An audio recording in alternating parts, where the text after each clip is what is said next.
Hey, in today's episode, I continue my conversation with legendary software testing expert Michael Bolton as we explore the world of artificial intelligence and its impact on testing.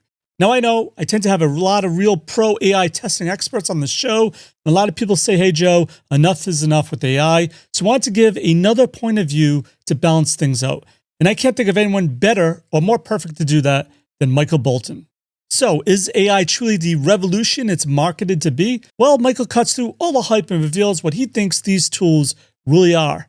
What are they? Well, you need to listen to the show to find out. You'll also discover when AI can be genuinely helpful in testing and when it's likely to lead us astray. Michael also shares some fascinating examples of AI inconsistencies and explains why the overconfidence these systems project can be dangerously misleading.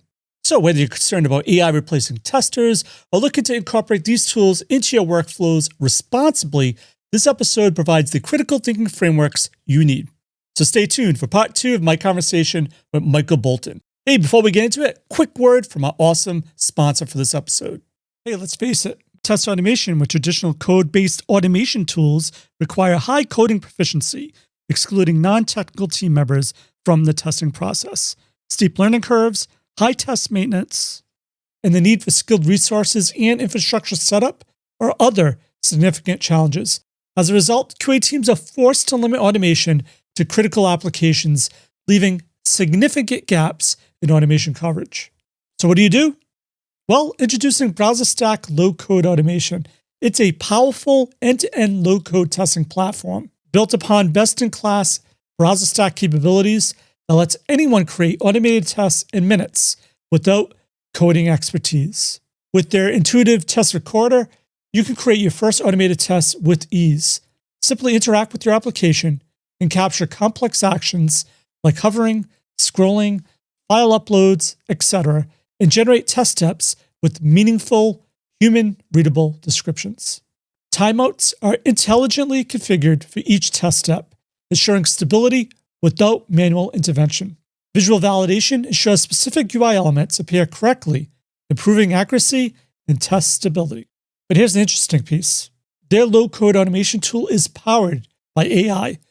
It uses natural language to create test steps and simplify automation of complex user journeys. When UI changes occur, self-healing technology automatically adopts your tests to prevent failures. You can easily scale low-code testing with automation best practices while bringing modularity, reusability, and extensibility into your low-code tests with advanced features like modules, variables, data-driven testing, and many more. Join over 50,000 customers, including some Fortune 500 businesses who trust BrowserStack low-code automation and take your automation testing to the next level using the special link down below. I'm just curious to know, with AI coming aboard, how much does it muck all this up? We talked about his testing, we talked about automation, but now I've been seeing AI testing, AI automation. It's like everything now has AI, and everyone says, well, this is all fine and good and dandy, but AI is going to solve all these issues now or all these misunderstandings. Well, what's our history? What's our history with claims of X is going to solve everything, or X is going to do this or that? I mean, look at self-driving cars, my favorite example, because it's so evocative. Seems that in 2014, there were lots of people making claims that by 2024, there will be no more human-driven cars on the road. I mean, people were making that claim. And here's the problem with it. There is a kind of, Carol Cadwalader had a wonderful word for it, broligarchy, that sees a problem, solves 20% of it, the easy part of it, in 5% of the time. Well, problem solving doesn't quite work by projecting the time it took to solve the easy problem into the time it takes to solve the hard problems.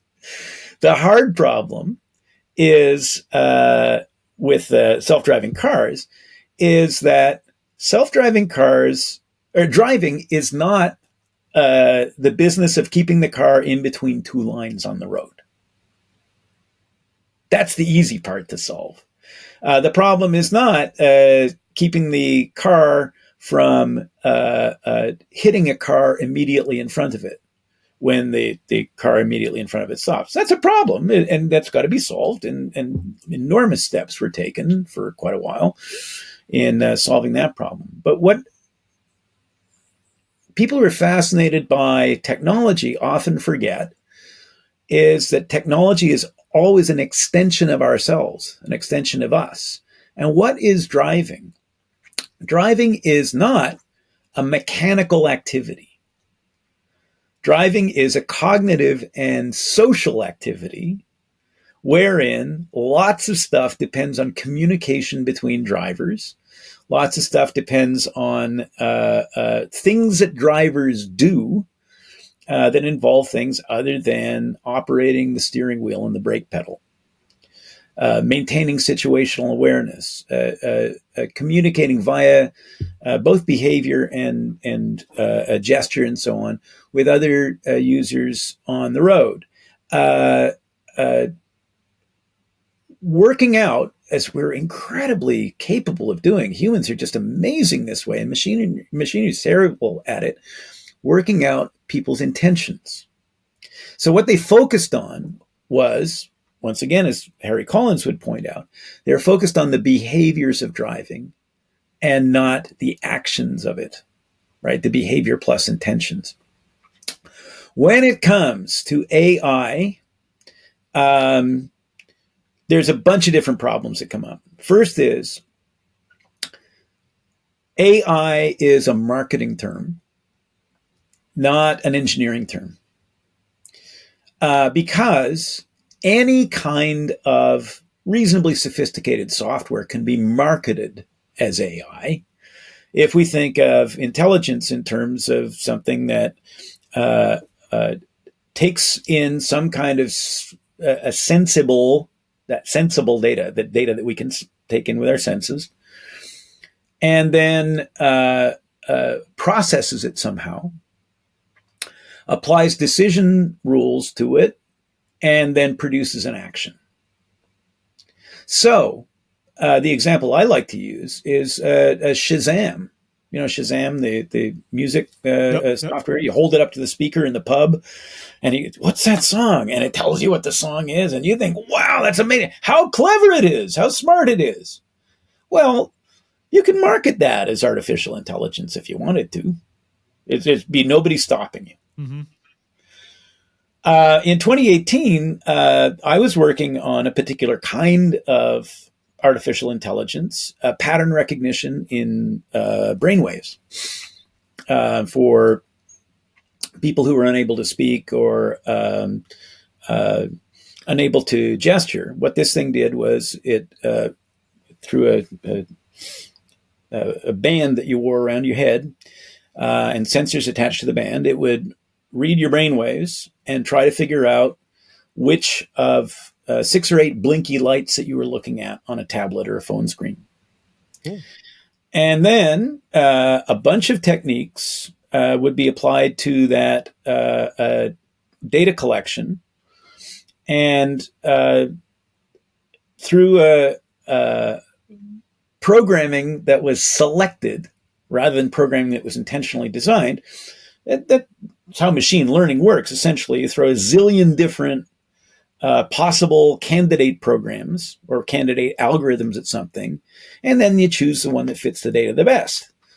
That kind of machine learning is something that people have classified as artificial intelligence, presumably because the process of algorithm development and selection of the appropriate algorithm, that's been abstracted out by algorithms, and so we get a candidate, a machine learning model that does something and that has the feeling of intelligence about it.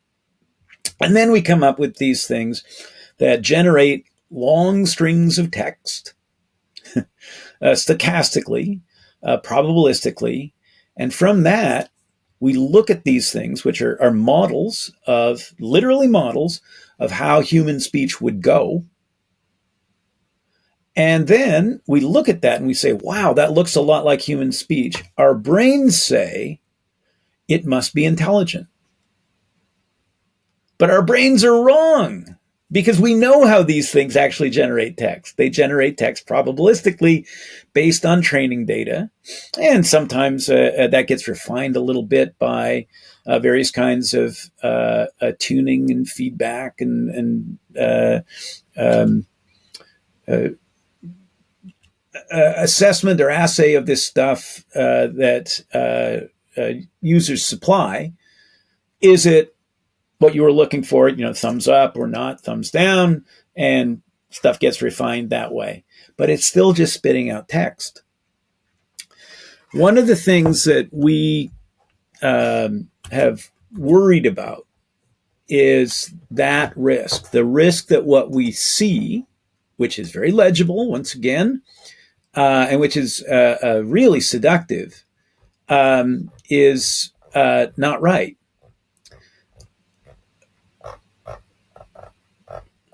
Let's think about the problems associated with AI and what makes GPTs particularly problematic.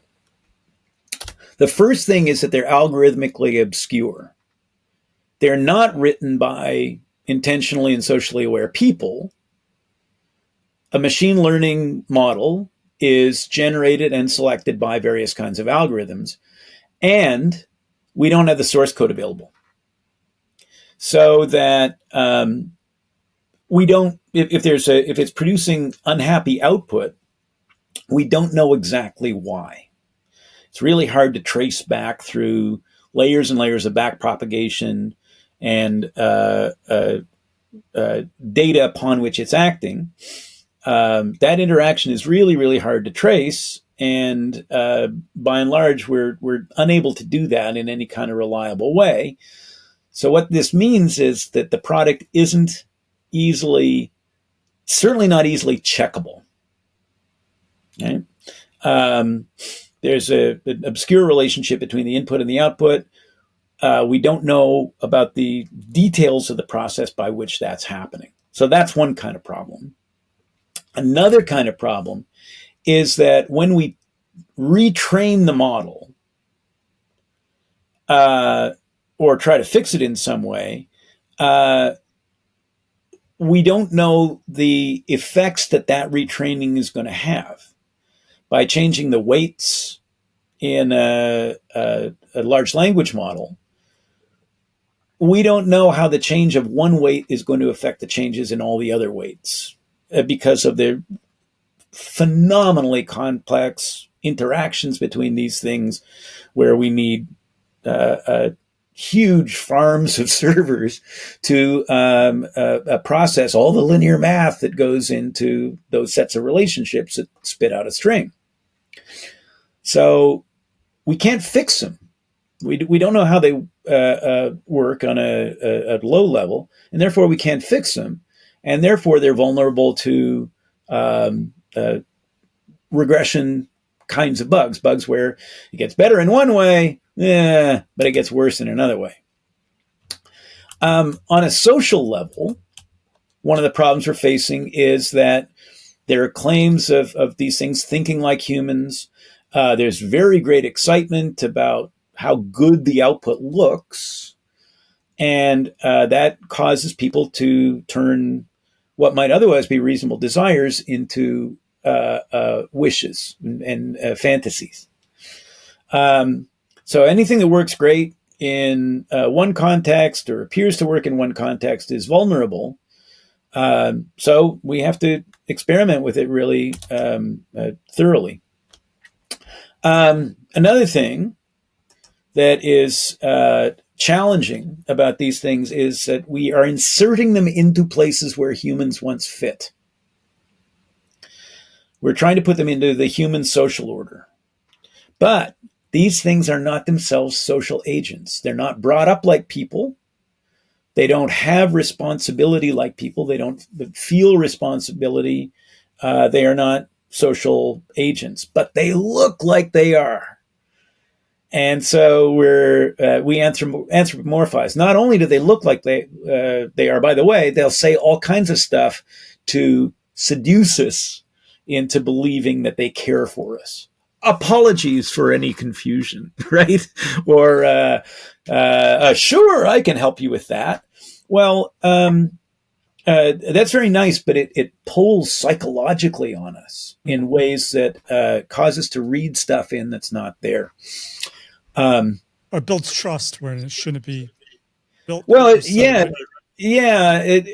The important thing to remember about that is it's not the thing that's building the trust, right? The GPT is not building the trust. It's not right. We are. Right. Yeah, exactly. Right. We are exactly. So we've got to be responsible for that. Now, there's a wonderful blog post by a guy named Baldur Bjarnason called The Large Language Mentalist. And the subtitle is something like How Large Language Models Reproduce the Psychic Person's Con, the Psychic's Con. Because psychics use the same kind of approaches. They'll give you an answer that looks really good or that sounds really good, but that isn't based on any kind of knowledge or understanding of you or what you want, but you, the what do you call it? The psyche, the person who's the client of the psychic. You fill in the details, right? And when you fill in the details, all of a sudden the psychic looks masterful and brilliant and insightful. When what's actually happened is that they've said something that, for instance, fits the Barnum effect. Right. You are a reasonably diligent and thoughtful person, but every now and again your discipline slips and you do something careless and so on and so forth. Well, find a person on earth that doesn't apply to, right? So these things are very sophisticated on that basis. They're really, really clever at making us feel good. And it's a mistake, or at least a very risky, to put them in places where a human once fit. And we all know about this from our interaction with chatbots. When we're trying to get a problem solved or we're trying to get customer service, these things are enormously frustrating because they're not great with specific details and they're not great with dealing with our frustration with them. And we've got lots of experiences and lots of accounts of that. But there's another aspect about it which is really, really bad. Really, really bad these days. It's starting to dampen a little bit as more and more people are getting experience with these things and realizing that the things that we've been warning about for the last 2.5 years have come to pass. There's lots of fear of missing out. There's lots of investment, lots of money riding on this stuff. And there's lots of weird boardroom stuff that says AI is the next big thing. We got to get on it, right? We must apply it. Well, that's not engineering. I've heard companies have a mandate: thou shall use AI in your day-to-day work to save time for companies. I'd tell them to, take a hike. As a professional, I'll use the tools that I believe help me discharge my service to you in appropriate ways. Thou shalt use AI is dumb advice in my point of view. It's like saying thou shalt use a marker instead of a ballpoint pen. It's just why. Now, of course, if you are developing machine learning models, I guess you're going to be using them in your work. But the social aggressiveness and the corporate defensiveness about these things, well, we spent a lot of money on this. We've got to get that money back. It really buys into the sunk cost fallacy. So here's cases in which I actually fairly regularly use ChatGPT. I use it as a thesaurus sometimes.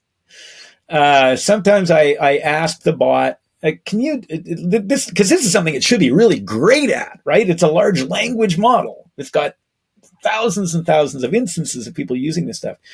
So I'll ask it for a synonym for something. When I'm trying to write something, I can't get just the right word. So I'll ask it for a synonym of something. And the results just are kind of underwhelming, unfortunately. And part of that is because it's based on stuff that people have said before already in the past.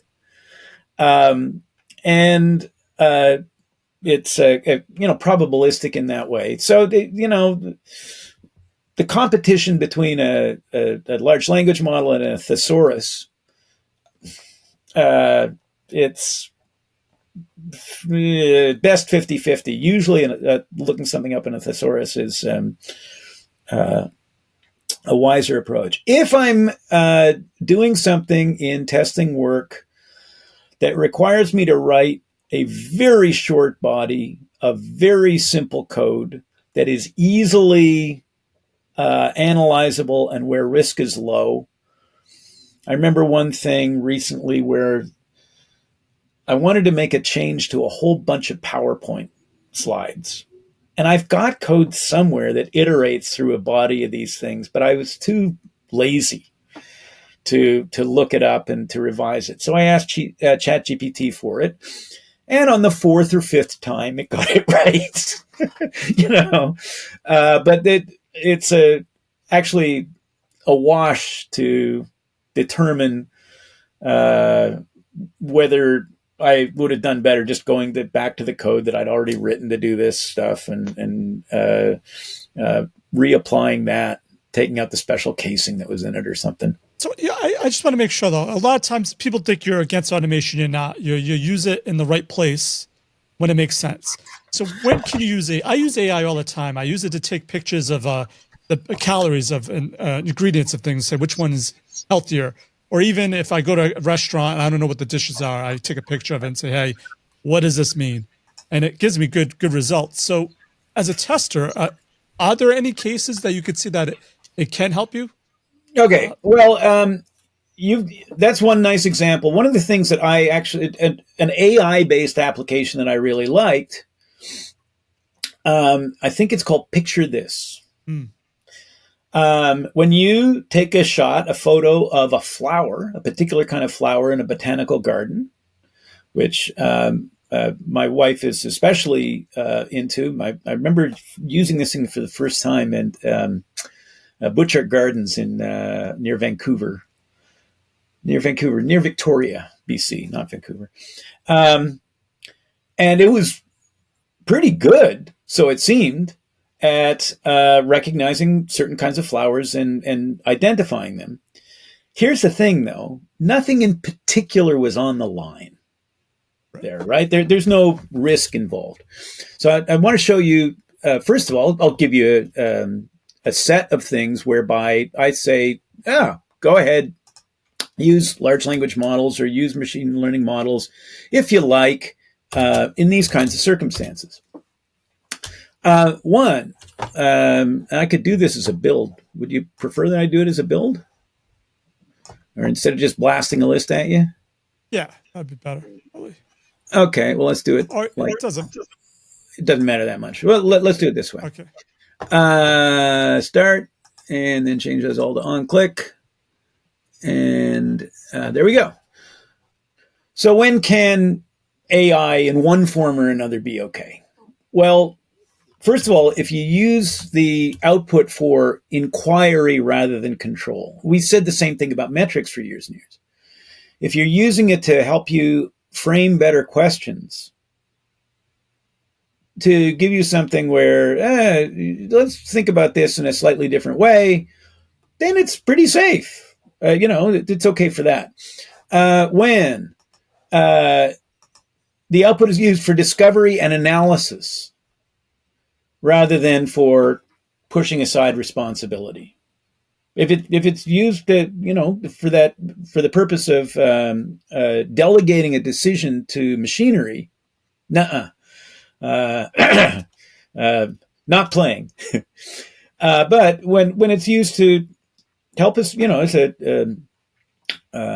a tool to help us discover things or analyze things, that might be okay. The unreliability turns into a problem with that, as we shall shortly see.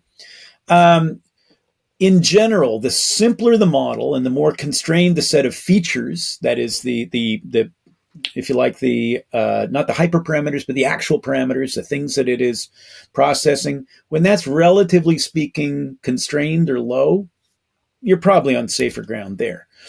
And there's a wonderful pair of authors, Narayan and Kapoor, who have written a book on this, and this is one of their essays on that subject. When risk is low, when we're taking pictures of ingredients or taking pictures of flowers and using this as a classifier, and we're saying, well, that appears to be an amaryllis, nothing really at stake there. I'd want to be a lot more careful about it when I'm taking pictures of mushrooms, right. And I'm considering eating them. That's the sort of thing where I want somebody with expertise to let me know whether this thing is poisonous or not. So anytime when there's no risk of loss or harm or wasted time or diminished value or bad feelings, opportunity costs, societal consequences, then we're probably not too bad. When the volume of output is relatively low and it's easy to scrutinize the output, again, no really serious problem there. When the risk is elevated, when the possibility of trouble is higher, but we're very careful with the output and we have it examined and scrutinized and vetted by people with the necessary expertise to make an expert judgment on it, then again, not so bad, could be okay. When variability is tolerable or even welcome, when we're helping it, we're getting it to help us to inspire something or create something. Although I must say my experience is the level of creativity from these things is low, and it's by definition subjective, because something that looks inspiring to me is basically the output of something that's been trained on a lot of artists' proprietary work. And my wife, who's a graphic artist, has a pretty strong objection to that. Various kinds of societies and businesses have tried their very best all the way along to make sure that artists don't get any money for anything. So this really weaponizes that thing. When the actual creativity isn't the point, but just getting jiggled is, right? When you do the creative bit, that's okay. When variation is all right, because of our capacity to repair, to fill in the blanks, to fill in the gaps, to recognize the difference between what the machine does and what a person would do in a similar kind of circumstance. Here is what I believe is actually the most powerful and interesting use of large language models, when we use them as a mirror or a lens. When we use them as a reflection or a focusing mechanism on what people are like. Go ahead. What, are you going to give an example of what that means? Sure. The most famous one that comes to mind at the moment is the case in which Amazon, in the 2017, 2018 period, somewhere in there, might have been a little earlier, decided that it was going to apply machine learning algorithms to selecting who should get hired at Amazon. Oh. And you probably remember the outcome of that. The outcome of that was the ideal Amazon employee would be a programmer dude between 25 and 35 years old, always a guy, and typically a white guy. Well, what this is not good advice. What it is, it's a mirror on how Amazon actually hired people in that era. Right? So when we look at the output from any kind of machine learning algorithm, it reminds me of that line from the movie The Russia House, where one of the characters watches another character go into he's talking to the Russians, and he's got a list of things that the spies on our side want to know. And one of the spies on our side is not really happy with this idea. He says, I don't like lists. He says, they tell you too much about the people who made them. Well, in this case, I think one of the more powerful uses of AI is to reflect on what we're like and what our world is like. That is super powerful. Now, when it gets, here's an instance of when I think it's problematic. Let's have a look here. I was asked to review a book, and I was asked to review this book. And in the book, there's an example of how to use an LLM to generate test data. Mm-hmm. And or to generate an object. So that's the assignment. Your JSON to SQL transformer. Convert the JSON object delimited by triple hashes into an SQL statement that will create a table to insert the transformed records into, and then create insert statements to add each record to a database. So everything just be a perfect example of using AI. So I'm curious to know what your results are. Well, this is the result from the book. Now, for people who are only listening, it's going to be hard to see this, but basically it comes up with 3 records for people, and there's a data associated with the person, and so that's one thing in the JSON. It's an array.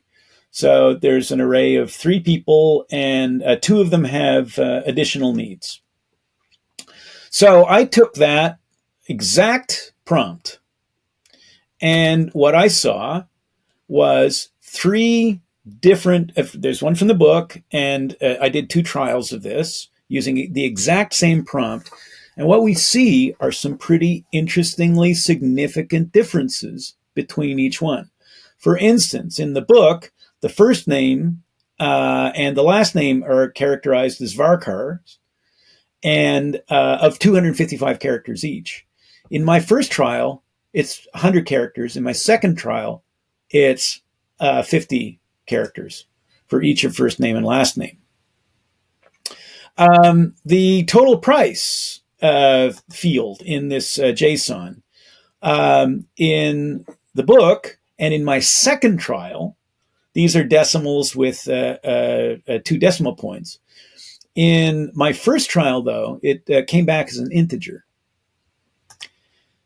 In the third instance of a problem here, the additional needs fields in the book and in my first trial were varchars of 255 characters, and in my second trial, varchars of 100.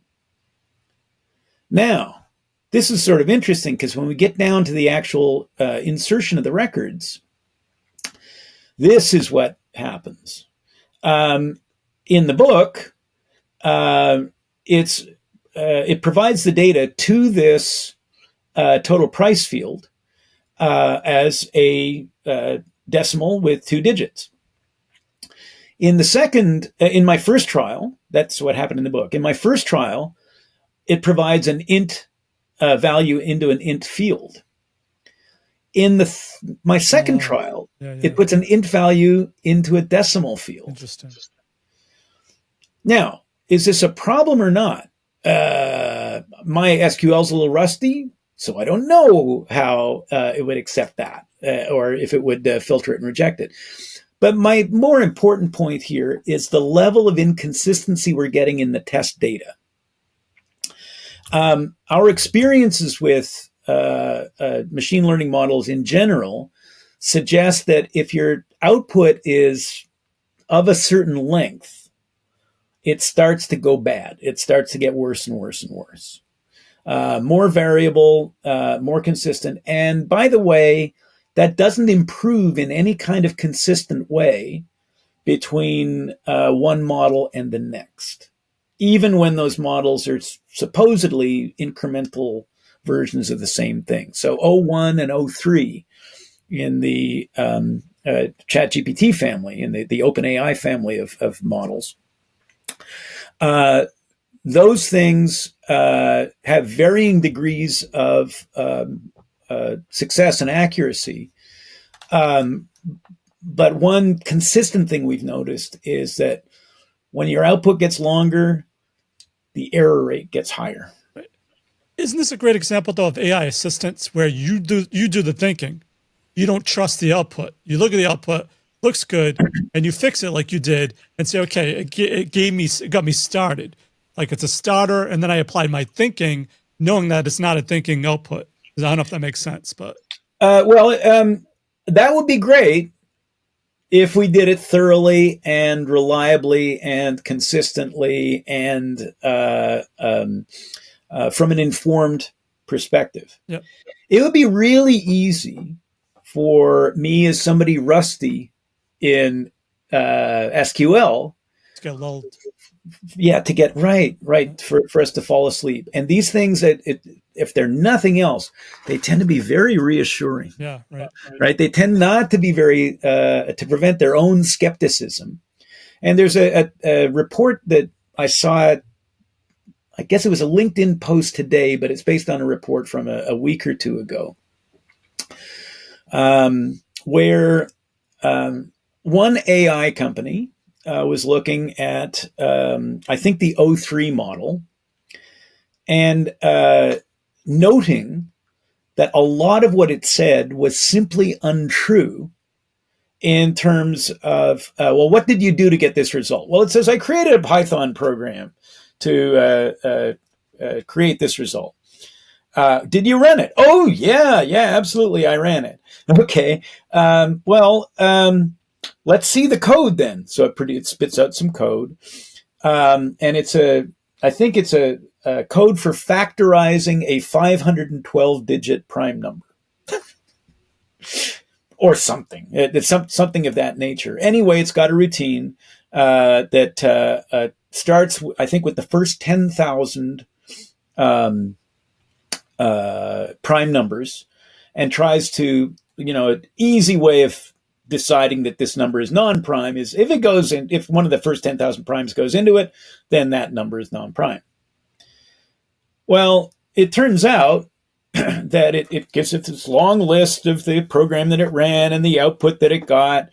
And it turns out the person who is actually testing this thing points out that this huge number is actually divisible by 3. Now, it's funny because there's a really easy way to check that. Do you know it? Try it. Well, no, there's a much easier way to do it. You look at the last 3 digits of a number, and you sum them.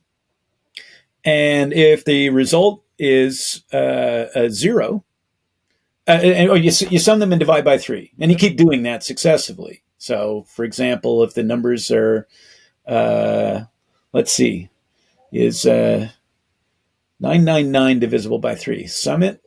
Well, the answer is 27. And we sum the digits in that, and the answer is 9, and divide 9 by 3. And yes, 999 is indeed divisible by 3. So is it the last 2 digits or the last 3 digits? The last 3 digits, I believe. It's embarrassing to say it this way in this context. I don't remember. But if the last I believe it's the last 3 digits. If they're divisible by 3, then the number is divisible by 3. And in the same way that it's easy to identify if a number is divisible by 2. If the last number is even, you can do that. So anyway, Buddy points out, as he's testing this, that the number is indeed divisible by 3. Oh, I apologize for any confusion, that sort of thing. So when we give it a hard problem, we're setting ourselves up for it to mess up a hard problem in a way that is going to fool us through the confidence that these things are designed to exude. We're going to get fooled by its confidence. So that's one of the really hard things about testing a large language model, is that the output tends to be voluminous and requires an immense degree of scrutiny by means other than a large language model. Otherwise, people say, well, if something is 90% correct, and then we run it against something that's also 90% correct, then we're good. But the product of 90% correct and 90% correct is not 10%, 90% applied to the 10%. It's 90% applied to the 90%. So 2 processes that you put together that are 90% correct give you an 81% possibility of a correct output, or 81% kind of reassurance of a correct output. It goes the opposite way from the way people would think. So it's devilishly expensive and difficult to test these things. And the easy way to get around the problem is not to use them when it's not a good idea to use them. And I went through a list of places in which it's okay to use them. Well, if any one of those things is not okay, then it might not be a good idea to use them. All right, so Michael, obviously, the buzz is AI. Testers are being burdened with having to now test AI. So are there any traditional approaches to actually testing AI that you can recommend? Well, one traditional approach that actually works is to recognize that our job is not to confirm that everything's okay, but to go through a process of exploration, experimentation, experiencing, with a focus on finding problems that matter, because that's going to work. Because our job is not to confirm that everything's okay, but to highlight trouble. One of the problems with a certain kind of traditional approach to testing, the idea of checking the output, is that the output from AI is non-deterministic. So there's no way of doing a unit testing in the traditional sense for a machine learning model when the output of that model is going to be generative and text-based, right?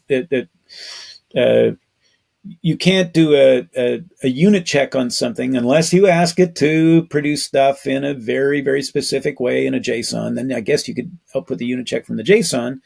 But to generate a JSON, maybe you want something a lot more normal than using a GPT to do it. A little bit of code in the scripting or a programming language of your choice.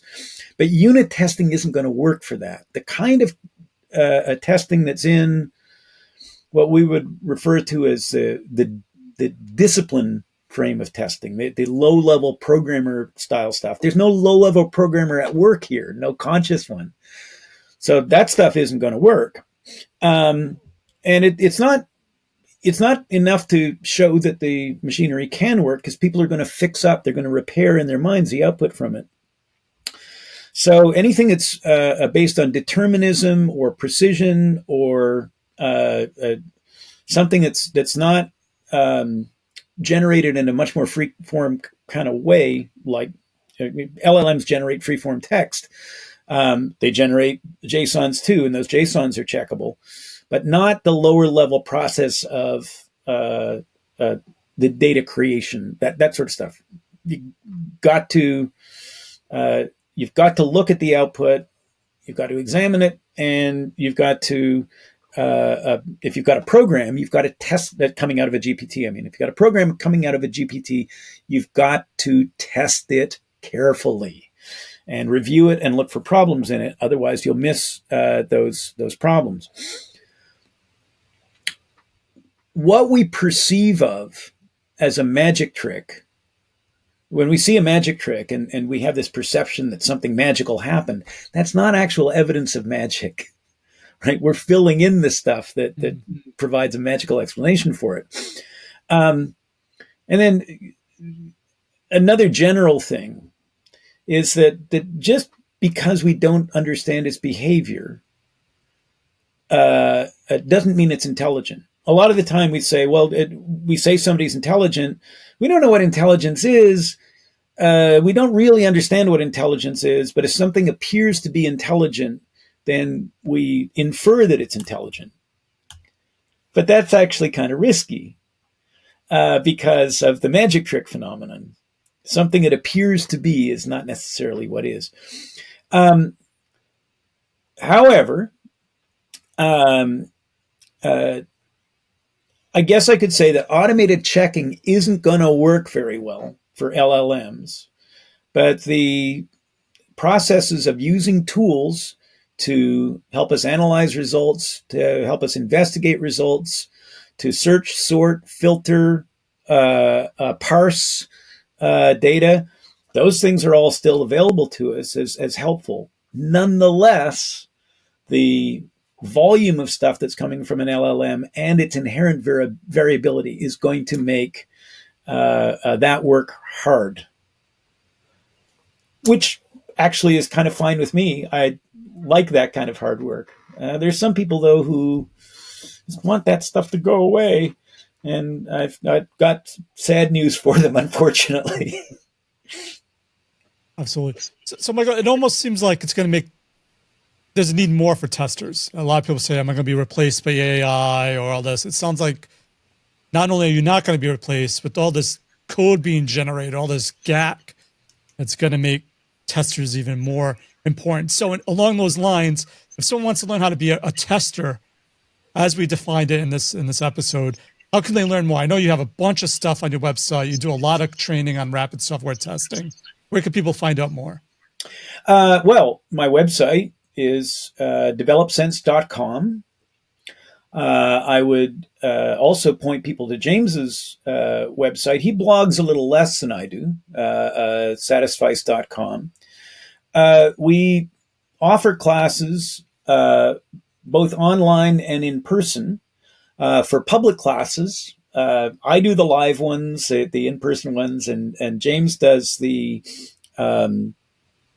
online versions of them.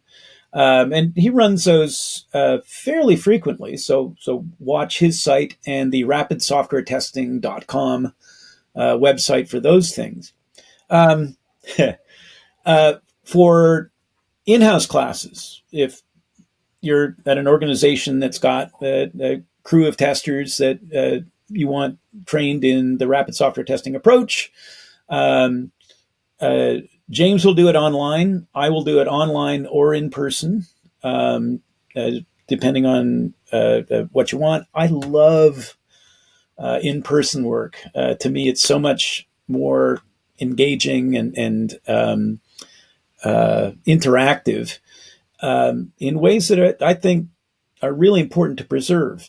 Being in the room with people has a certain kind of magic to it. Finally, this will come out, I imagine, after this podcast emerges, but James and I are working on a book currently slated for release in September of 2025 called Taking Testing Seriously, the Rapid Software Testing Approach. This book has been a long time in coming, and it's been it's one of the things about writing a book is that you get to find out gaps in either your own understanding of something or your capacity to explain it. So James and I have spent untold hours arguing about what's going into the book and what's not going in and how to say it just so and just right. So it's like a good meal in that way. You can't spit it out off the end of a fast food assembly line. It's got to be prepared and to some degree practiced, because we're trying to make a book that's going to stand the test of time. And that's tricky in a world that's moving all the time. So we're looking for things that are more or less eternal about the business of looking at products critically, stuff that's going to last for a while. Love it. So I'll have to have both you on a show to do a promotion for that book for sure. That'd be awesome. That would be wonderful, and we'd absolutely welcome that, and thank you for it. Thanks again for your automation awesomeness. The links to everything of value we covered in this episode, head on over to testguild.com/A544. And if the show has helped you in any way, why not rate it and review it in iTunes? Reviews really help in the rankings of the show, and I read each and every one of them. So that's it for this episode of the Test Guild Automation Podcast. I'm Joe, and my mission is to help you succeed with creating end-to-end full-stack automation awesomeness. As always, test everything and keep the good. Cheers. Hey, thank you for tuning in. It's incredible to connect with close to 400,000 followers across all our platforms and over 40,000 email subscribers who are at the forefront of automation, testing, and DevOps. If you haven't yet, join our vibrant community at testguild.com, where you become part of our elite circle driving innovation in software testing and automation. And if you're a tool provider or have a service looking to empower our guild with solutions that elevate skills and tackle real-world challenges, we're excited to collaborate. Visit testguild.info to explore how we can create transformative experiences together. Let's push the boundaries of what we can achieve. The Test Guild Automation Testing Podcast. With lutes and lyres the bards began their song, a tune of knowledge, a melody of code. Through the air it spread like wildfire through the land, guiding testers, showing the secrets to behold.